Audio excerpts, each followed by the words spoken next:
Investigative reporter Greg Palast drops by to expose Brian Kemp's latest scam down in Georgia to keep people from voting.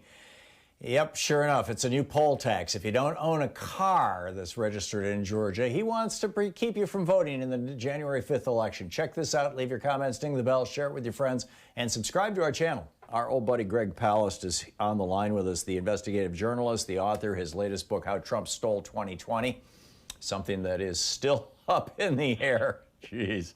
His website, gregpalast.com. You can tweet him at Greg_Palast. Greg, welcome back to the program. I understand there's some new goings-on down in Georgia. Tell us about it. Oh, my God. The smell of audacity. The Secretary of State has proposed a new rule to stop voter fraud. You know all the voter fraud that they've found in Georgia, but this is really serious stuff. He stuck in a rule, I kid you not, at midnight last night, Georgia time, with a emergency hearing this morning of the Board of Elections to stop, to prevent people from coming into Georgia and voting in the Senate runoff, which is, of course, going to decide everyone's Senate. Now, how are they going to catch these fraudsters? Well, they're going to prevent anyone, any county official, and any elections official in any of the 159 counties can stop anyone from registering. Ready? If you don't have a car registered in Georgia. Now, needing to buy a car to vote, Thom, that's kind of a heavy poll tax. So they can't actually stop you from voting or registering, but they can withhold your registration till they give you a hearing to confirm that you're a Georgian. This is no joke, by the way. They actually pulled this on my daughter. And the hearings will happen, no doubt, after the hearings will happen, no doubt, after the election, right? Yes. Now, understand, that's right. It'll happen after the January 5 election. So understand who's going to be hit here. We are going through a massive registration, re-registration drive, working with the frontline groups like Black Voters Matter. This will hit students, especially like the students in Savannah and in Atlanta and Athens. How many students have cars? The other is, of course, urban, low-income voters who don't have cars either, who are registering or re-registering. They just happen to be black or, of concern to the state, blue voters. So students, low-income people, urban people in urban areas who use public transportation, that is low-income people. In other words, they literally saying you have to have a car in Georgia to vote. Again, they're not stopping you from registering. They're just going to withhold your registration until after the election. Again, they've pulled this stunt a couple times. Back in 2014, when I first met Stacey Abrams, I met her at the Ebenezer Baptist Church with Reverend Warnock, of all people, because they were concerned that this guy, Brian Kemp, their Secretary of State, had withheld for 6 months, 50,000 new registrants, young voters of color. He withheld their registrations until after a Senate election in 2014. Now they're pulling this stunt again. No other state that I know of does this, by the way. But this is really serious stuff because it's going to be down to, a handful of votes. It's a blood battle in Georgia right now.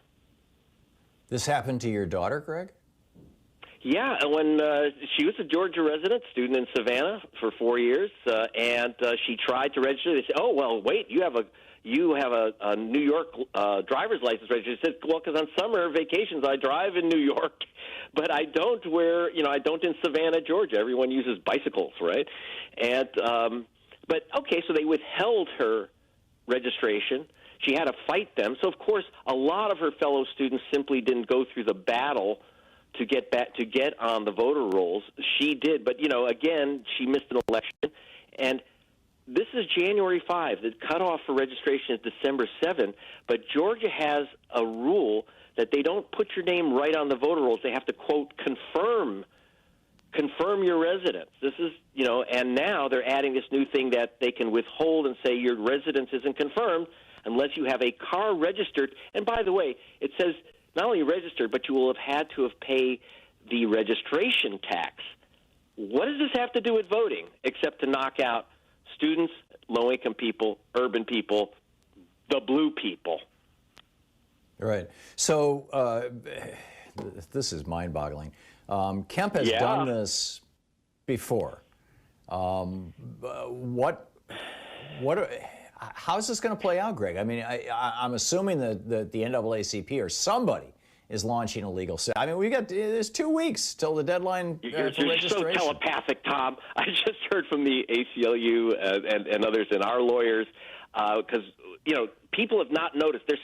Again, this was slipped in at midnight last night. They held hearings this morning, and they decided, the Board of Elections, at 8 a.m. this morning with the Secretary of State there, we actually don't even have to vote in this new we don't have to hold hearings.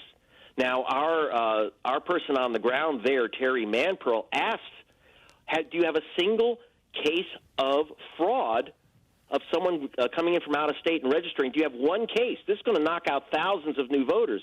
Do you have one case of fraud that backs this up? She got no answer. They said, we don't have to have a hearing. We don't have to answer questions because the Attorney General, a Republican, has now said we can simply implement this rule. We don't even have to have a vote on it. It's really serious stuff, and they're sneaking it in without notice. That's why I'm shouting about it on your program. Please, I'm still telling people, if you're not registered, please check your registration, even if you think you are in Georgia. Cutoff is December 7th. And please do it now, because if you have to go through a confirmation process, my friends, you're going to miss January 5.